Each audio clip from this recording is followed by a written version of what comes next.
And tonight, growing calls for the IRS to keep its hands off health care. Many are asking, how can an agency that violated the public's trust be trusted to implement Obamacare? Congressman Marlin Stutzman calling it unacceptable even by Washington standards. He joins us. Washington standards are a pretty low bar, too. That's a very low bar.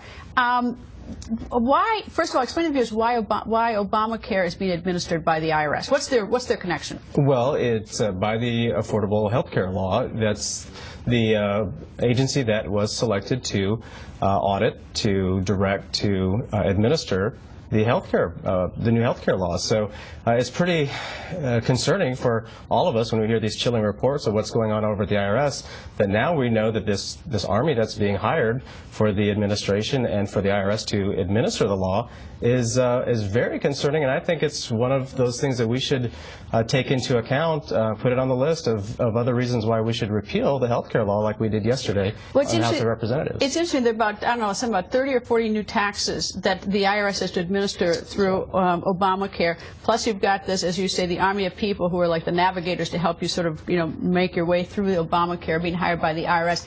All that is money that's got to be appropriated by Congress, right, to pay for that? That's right, absolutely.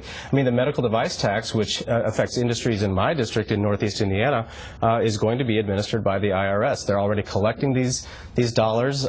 This is all money collected, pay for the healthcare law, and when you see how they have been unobjective or have selected certain groups to target, I think that their integrity comes into question. And I think if we're going to give them this much control and this much power with the healthcare law, I think that we should take a step back and re-examine. All right. Well, I don't know what's going to happen now. Well, it's rather unfortunate, I would say, for the Obama administration that the IRS is under fire. But I'm curious, is there any way that they can hire these new people without getting the money from you?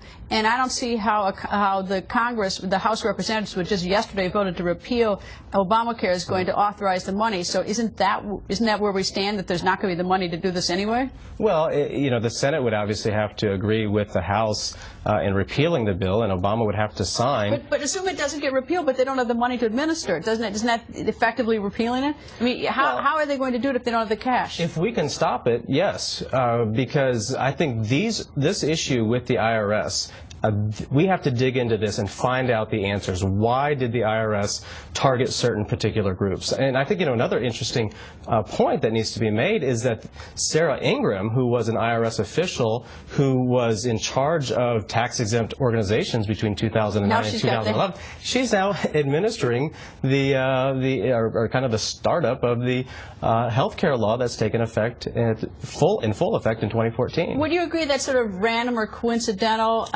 Or bad luck for the administration, there wasn't anything sort of sinister moving her from one position to another? Or do you suspect something else? Well, it's hard to say exactly, but I think that somebody obviously had, they saw her work, they liked what she did, and so they promoted her. I mean, she was also the one that received over $100,000 in bonuses after she was promoted over to the IRS. But she also got a big promotion to administration too.